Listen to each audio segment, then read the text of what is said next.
À tous ceux et toutes celles qui se sont déplacés pour célébrer le lancement de cet ouvrage de notre ami et collègue Michel Seymour et de son co-auteur dont nous sommes également très fiers au département de philosophie et dans le programme PEP en particulier, c'est-à-dire Jérôme Gosselin-Table. Je me présente, je suis Riwa Chung, professeure au département de philosophie, donc la collègue et j'espère amie de Michel. C'est écrit dans le livre là, que tu es mon ami.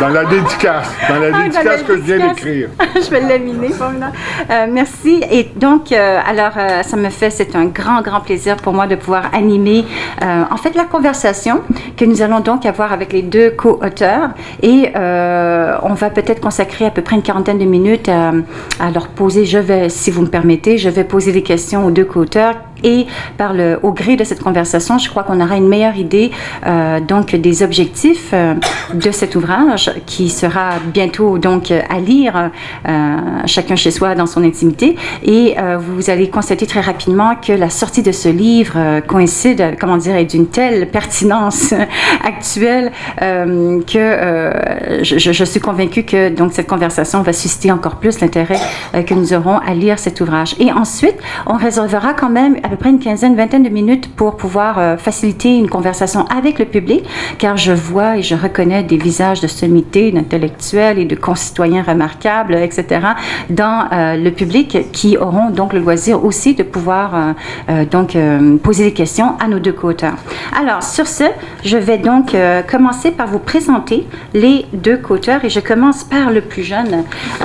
Il s'agit de Jérôme Gosselin-Table qui est encore doctorant. C'est vraiment... C'est un jeune chercheur extrêmement précoce et virtuose et donc et qui a complété son mémoire de maîtrise sous la direction de Michel Seymour et qui présentement entreprend une thèse de doctorat à l'Université d'Ottawa sous la direction d'un de nos collègues et amis, David Robichaud. Et sa thèse justement approfondit la recherche déjà entamée dans le cadre de cet ouvrage sur l'influence ou la contribution ambrosienne pour essayer de penser une voie médiane entre le modèle canadien multiculturaliste et le modèle français séculier du républicanisme pour penser les enjeux de pluralisme qui sont discutés dans le cadre de cet ouvrage. Il est également détenteur de la bourse CRSH Joseph Armand Bombardier et ce n'est pas sa première publication en plus, mais c'est sa première, je pense, monographie et donc qui va inaugurer, je suis certaine, une œuvre prolifique et plusieurs autres monographies à venir. Et donc également, je vais vous présenter brièvement Michel Seymour, qui se passe de longues présentations parce que tout le monde le connaît. C'est un intellectuel public de grande qualité qu'on a la chance de pouvoir, entendre souvent dans le contexte de débats publics. Alors, vous savez qu'il est professeur de philosophie au département de l'Université de Montréal. Il est surtout donc l'auteur de 10 monographies. Celui-ci est le 10e.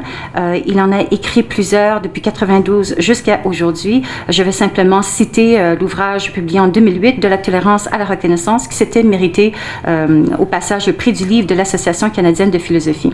Et donc, sans plus tarder, en fait, je vais vous poser des questions peut-être l'un après l'autre. Je vais commencer par poser une question à Michel et donc prenez le temps qui vous semble nécessaire de prendre, on n'est pas pressé.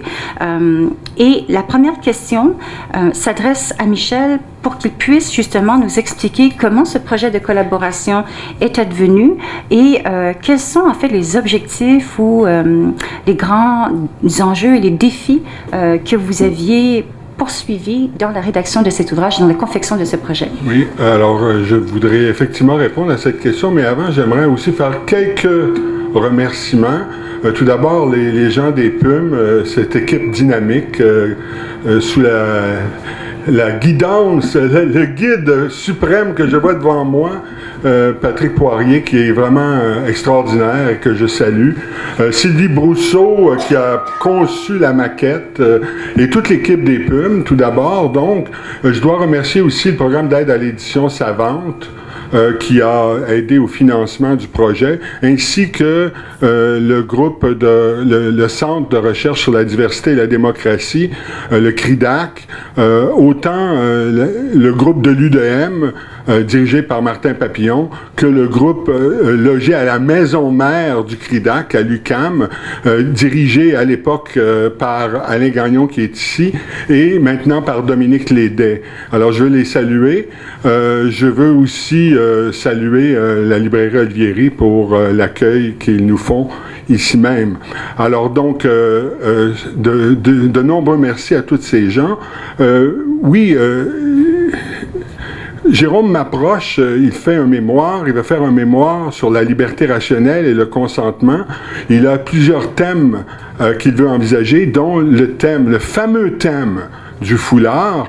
Alors je lui dis, concentre-toi seulement là-dessus, c'est suffisamment ambitieux, et il me livre un mémoire absolument formidable où il fait une longue histoire décrivant comment les choses se sont développées dans la laïcité en France et comment ça s'est développé au Canada. Et là je lui dis, il faut qu'on écrive ensemble, toi et moi, quelque chose. C'est la première fois de ma carrière que je propose à quelqu'un de faire un ouvrage comme ça. Les philosophes sont narcissiques, individualistes, et pour sortir de leur bulle, il leur en faut beaucoup. Mais là, c'était très facile, très curieusement, et alors j'étais très heureux de lui proposer ce travail. Et tout naturellement, nous nous sommes partagés les chapitres. On peut dire en gros qu'il est l'auteur principal du chapitre 1, du chapitre 2 et du chapitre 4, alors que moi, je suis l'auteur principal du chapitre 3, 5 et 6. Mais nous sommes intervenus tous les deux sur les chapitres de l'autre, de telle sorte que si je ne vous avais pas dit ce que je viens de vous dire, vous ne seriez peut-être pas en mesure de départager par le style, si ce n'est que parfois par l'éthique de l'un et de l'autre, l'éthique d'écriture, la différence entre nous deux. Nous sommes vraiment parvenus, je pense, à une belle symbiose en tant qu'auteur, et voilà que... Ah oui, dans les remerciements, j'oubliais quelque chose d'important, et au moment où je dis, voilà le résultat, ce résultat ne serait pas là, n'eût été de deux excellentes évaluations qui ont été faites par des évaluateurs anonymes qui nous ont vraiment aidés grandement et qui ont fait que l'ouvrage est passé de là à quelque chose de supérieur. Alors, je les salue sans savoir qui ils sont, mais je pense que leur contribution a été très importante pour la réalisation de l'ouvrage. Alors, voilà en gros comment les choses se sont présentées. Je ne sais pas si c'est à Michel ou à Jérôme que je dois poser cette question, mais pour nous permettre de mieux comprendre aussi quelle est la mission de cet ouvrage, quels étaient les enjeux, les préoccupations, les défis qui ont suscité le propos de ce livre, et en quoi consisterait, si on pouvait résumer, le propos que vous souhaiteriez que les gens puissent retenir de votre contribution. Vas-y, Jérôme, c'est toi qui as la tâche de le faire. Mais en fait, est-ce que vous m'entendez bien? Tout le monde m'entend bien? Tout d'abord, avant de répondre à la question, moi aussi j'ai quelques remerciements. Merci à tout le monde. C'est vraiment un plaisir. Je reconnais plusieurs visages. Puis c'est un honneur de tous vous voir aujourd'hui. Et en ce qui concerne l'ouvrage et son objectif, comme vous l'avez dit, c'est d'actualité. Surtout dans un contexte comme celui de la campagne électorale, on réalise que le Québec a besoin donc de modèles de gestion de la diversité religieuse qui permettent de sortir des débats dans lesquels il est coincé depuis plusieurs années. Puis je pense que l'objectif principal, c'était de parvenir justement d'abord à diagnostiquer le problème qui se posait, puis ensuite de trouver une solution qui était, et puis on va revenir souvent là-dessus, qui est une solution qui est intermédiaire.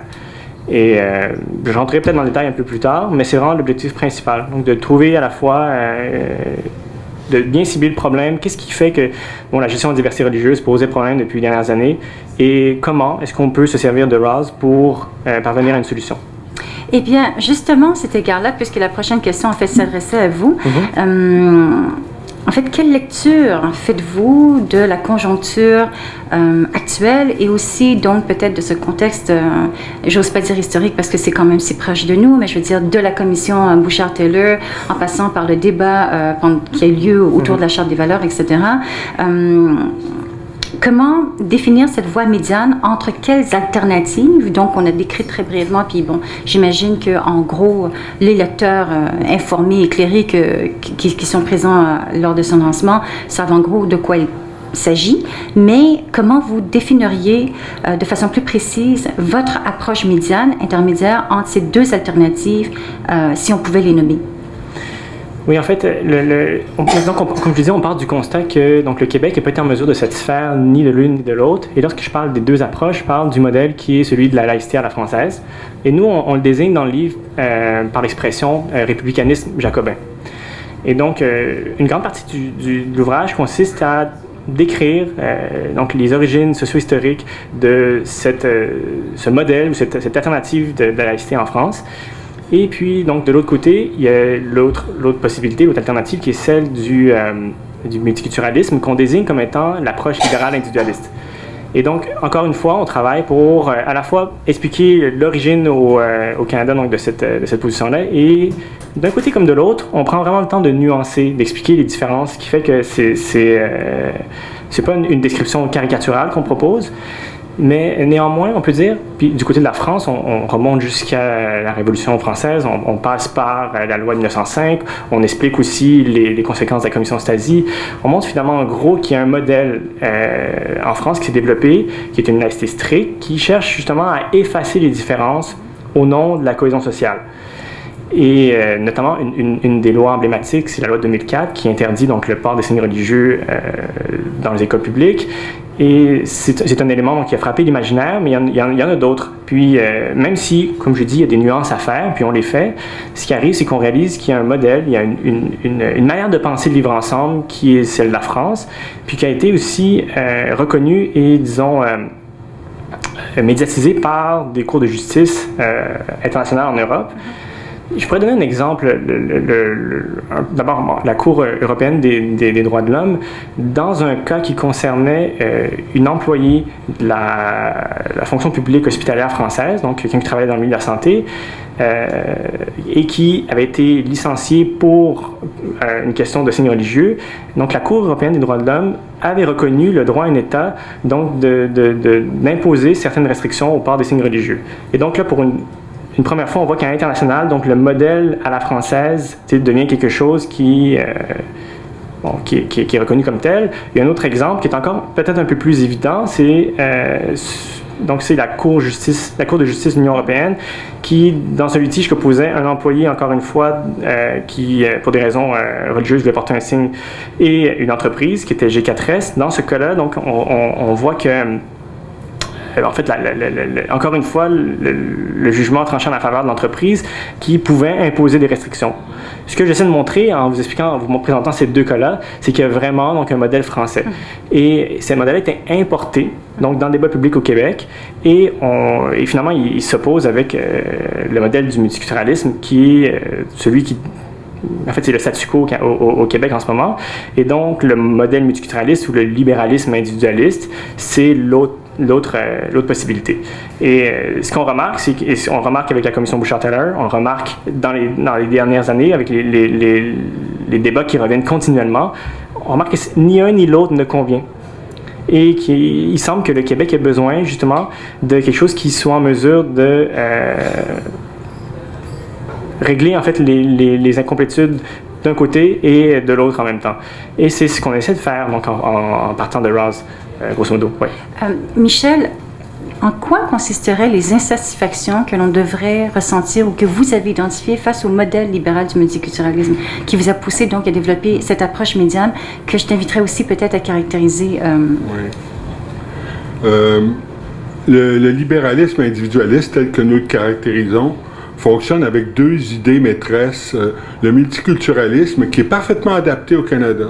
Comme on dit, nous, on diabolise pas le multiculturalisme parce qu'il est parfaitement adapté au Canada.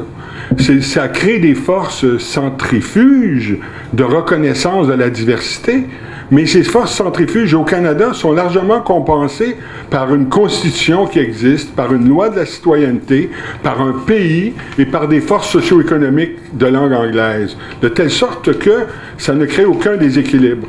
Mais si on prend le multiculturalisme et qu'on l'applique au Québec et qu'on applique cette idée de reconnaissance de diversité, alors qu'on n'a pas de constitution, on n'a pas de pays et on n'a pas la même force socio-économique de la langue anglaise, et on n'a pas de loi de la citoyenneté, parce que on fonctionne avec la loi de la citoyenneté qui est applicable au Canada, qui implique que pour devenir citoyen canadien, il faut manifester des aptitudes à parler en français ou en anglais, y compris sur le territoire du Québec.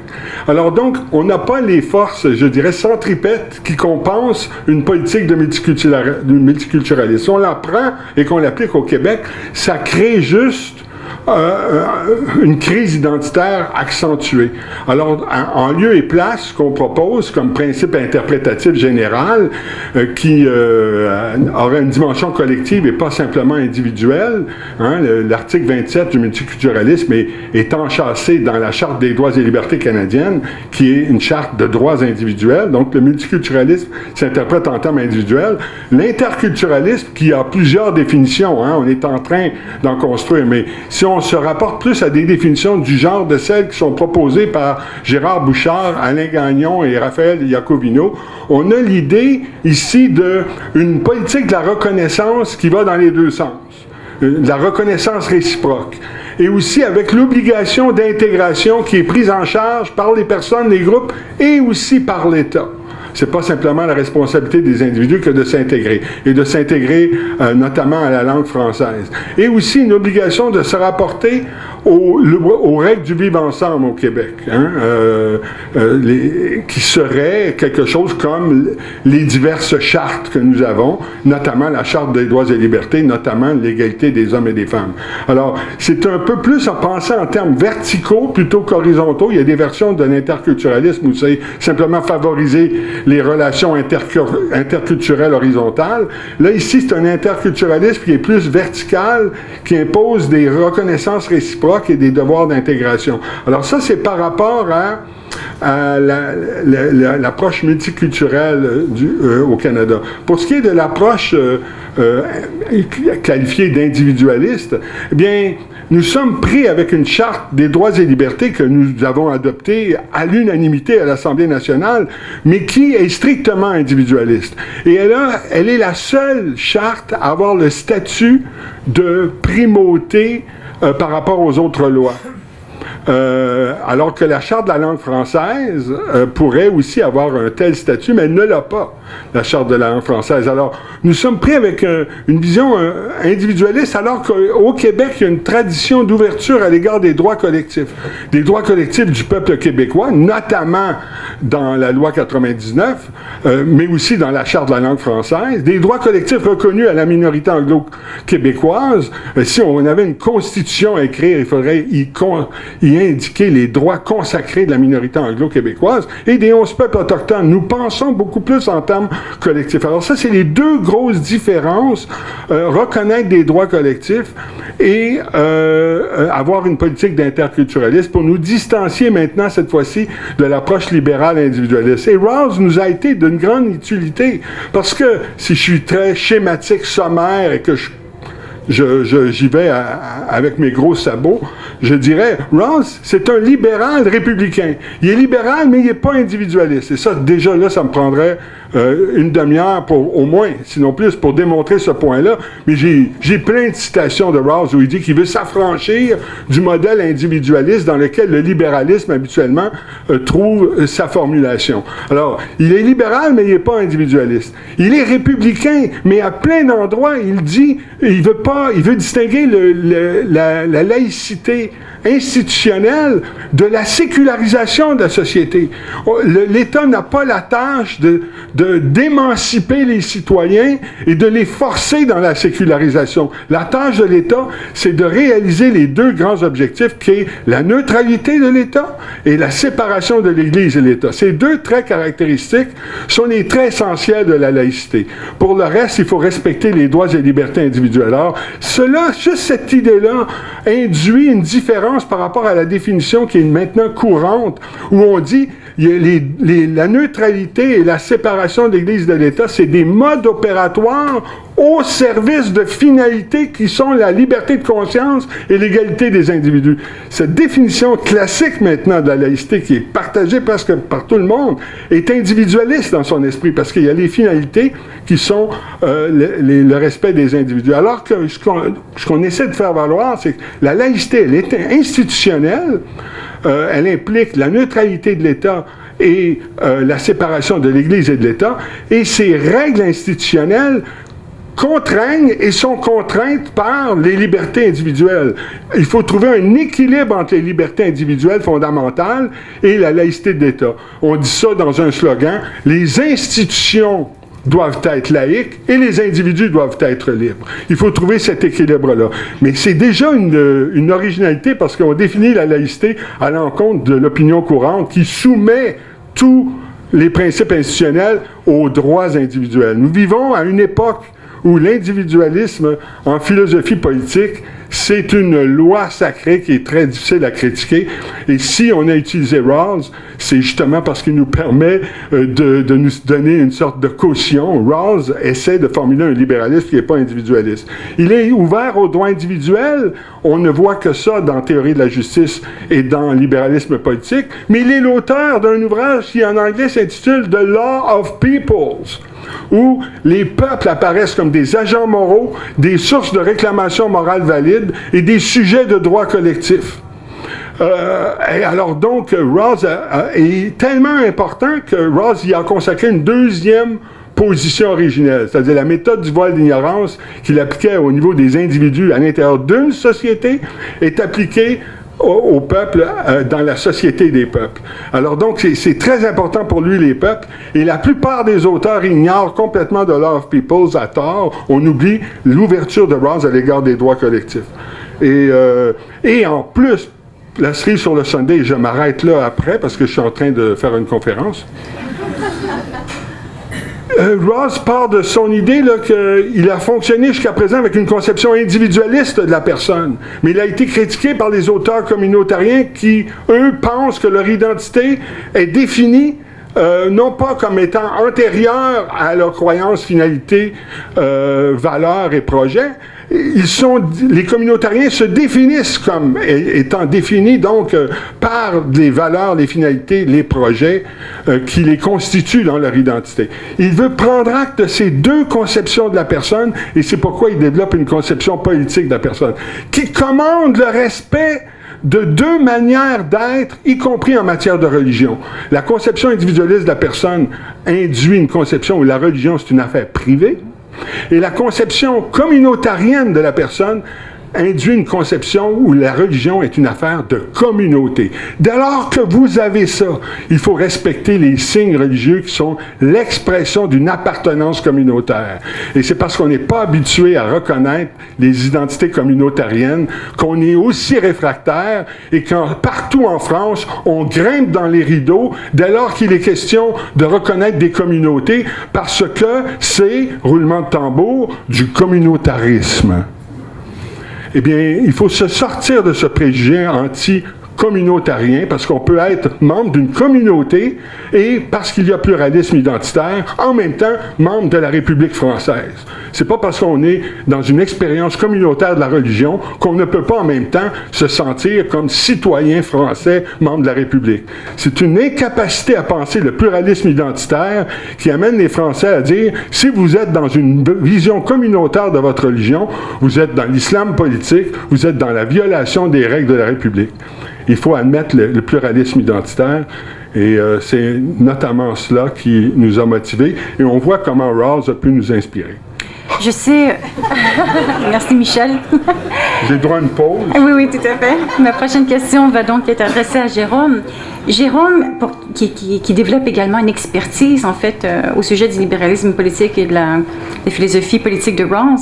Je ne sais pas s'il y avait d'autres éléments tirés de la conception de la philosophie politique de Rawls ou de son libéralisme politique sur lequel tu souhaiterais mettre de l'emphase, mais autour peut-être de la question suivante, comment est-ce possible donc de concilier une identité communautaire, comme Michel vient tout juste de l'écrire, avec la possibilité donc d'exercer une liberté rationnelle et le consentement entendu vraiment au sens de agentivité individuelle?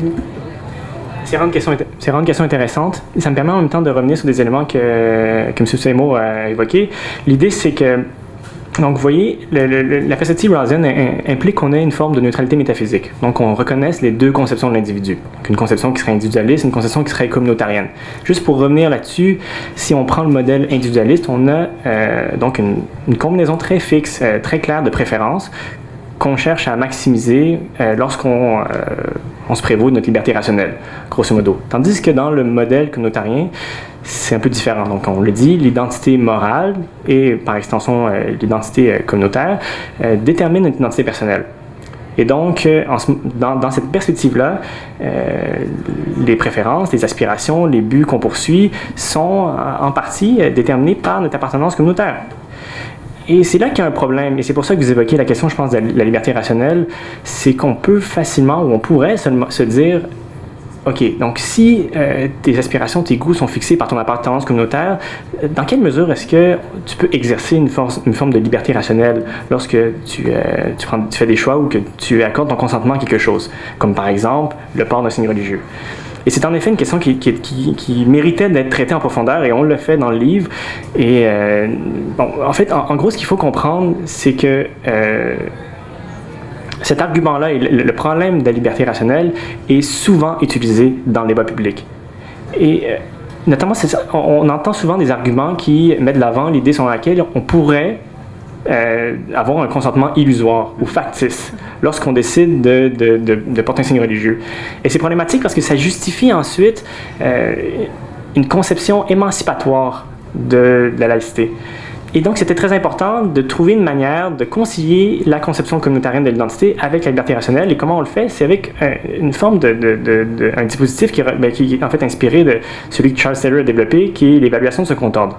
Ce qu'il faut savoir, c'est qu'un individu qui a une appartenance communautaire quelconque et donc qui a une identité personnelle qui est déterminée par cette appartenance-là, peut quand même se livrer à un examen de second ordre, c'est-à-dire donc avoir un regard critique sur sa propre identité et sur l'ensemble des identités possibles dans une société qui est diversifiée. Vous comprenez? Donc on est en mesure, même si nos aspirations sont fixées par notre communauté, d'avoir un regard critique là-dessus et de voir l'ensemble des possibilités qui s'offrent à nous.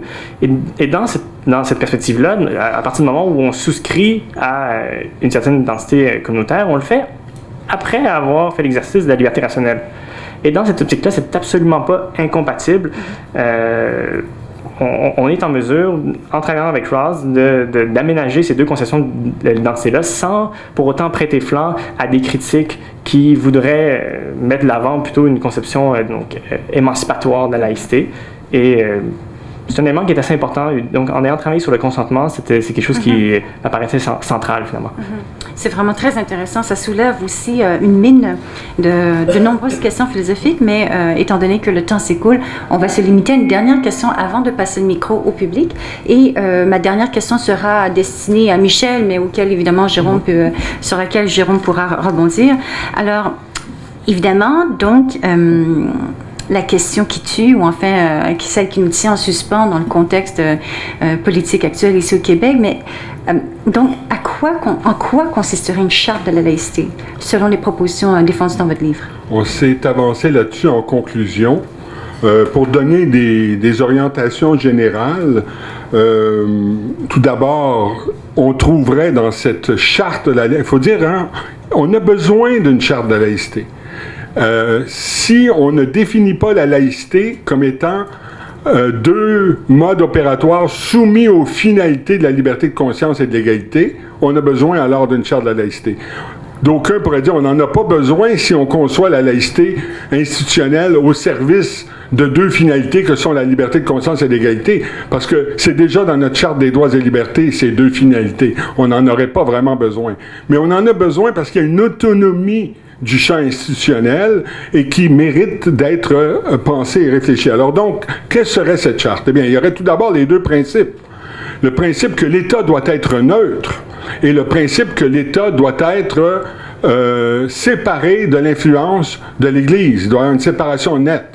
Le principe de séparation. Ça, c'est les deux premiers principes. Ensuite, il y aurait bien sûr une section sur les signes religieux. Donc, ce serait une section qui dirait, bien, la prestation de service doit se faire à visage découvert. Les clients qui ont affaire avec les fonctionnaires, ceux qui se présentent devant eux, peuvent porter des signes religieux, y compris même qui recouvriraient tout leur visage, mais le prestataire de service pourrait être en droit, pour des motifs liés à l'identification, à la communication ou à la sécurité, pourrait être en droit d'exiger que la personne s'identifie en enlevant son voile. Donc, tout d'abord. Ensuite, une autre position qui est un peu une idée originale que nous avons, vu que l'État doit être laïque, les personnes qui incarnent symboliquement l'État doivent ne pas porter de signes religieux. Ça ne veut pas dire les policiers, les gardiens de prison, les avocats de la couronne portent des uniformes, ils ont les juges, ils ont un pouvoir coercitif et dans leurs actions ils posent des gestes au nom de l'État, mais ils sont quand même des employés de l'État. Donc ils doivent avoir une liberté individuelle. Donc nous sommes plutôt d'avis que à l'encontre des recommandations de Bouchard et Taylor, les policiers, les gardiens de prison, etc., peuvent porter des signes religieux. Mais les gens qui incarnent symboliquement l'État, et on pense ici à un président de République, on pense à un président d'Assemblée nationale, ou un président de Sénat, ou alors les juges de la Cour suprême, qui ont l'autorité suprême, qui doivent manifester le maximum de neutralité, et qui ont la décision finale, et qui, dans leurs gestes, incarnent symboliquement l'État. On pense que vu que l'État doit être laïque, ceux-ci devraient ne pas porter de signes religieux. Donc on restreint l'interdit seulement aux gens qui sont en position d'autorité suprême. Après cette section sur les signes religieux, il y aurait les choses qui doivent disparaître.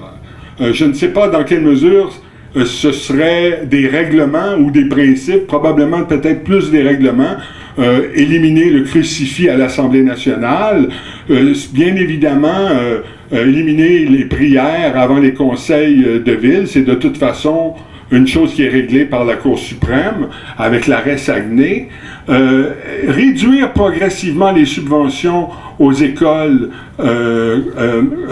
privées confessionnelles et réduire progressivement les crédits d'impôt aux organismes religieux. Ce seraient des éléments qui apparaîtraient dans cette charte. Et aussi, on pourrait dire dans une autre section qu'il y aurait matière à apprendre ce qui est déjà un service existant à la Commission des droits de la personne, créer une commission chargée d'informer les gens et de fournir des renseignements à la population au sujet des accommodements. Les choses se décident très souvent au cas par cas. Eh bien, la commission serait là pour donner des avis éclairants auprès de ceux qui voudraient être informés. Avoir une telle commission me semblerait opportun. Et aussi un observatoire chargé de recueillir pendant un certain temps, on ne sait pas si c'est à long terme, mais on voudrait en faire la création d'un observatoire chargé de recenser les cas d'islamophobie et les cas de radicalisation. Et tous ces principes-là, à la lumière d'un principe interprétatif qui devrait apparaître dans une constitution interne du Québec, un principe interprétatif d'interculturalisme. Donc, voilà en gros comment nous dessinons en conclusion de quoi aurait l'air une laïcité pensée au Québec qui se situe tout naturellement à distance autant du libéralisme individualiste canadien que du républicanisme jacobin français. Merci beaucoup. Je ne sais pas si, Jérôme, tu voudrais rajouter certains commentaires de... Non, c'est parfait. Formidable. Alors, dans ce cas-là, je suis certaine quand même qu'il y a certains des... Vous avez sans doute des questions et peut-être même des commentaires critiques qui sont suscités à la suite de ces propos, certes fascinants. Et donc, je vous inviterai à ne pas hésiter à les poser. Donc, le dialogue est ouvert au public. Je crois... Je ne suis pas certaine, mais il y a peut-être un micro qui circule ou non? Oui, un micro va circuler. Et donc,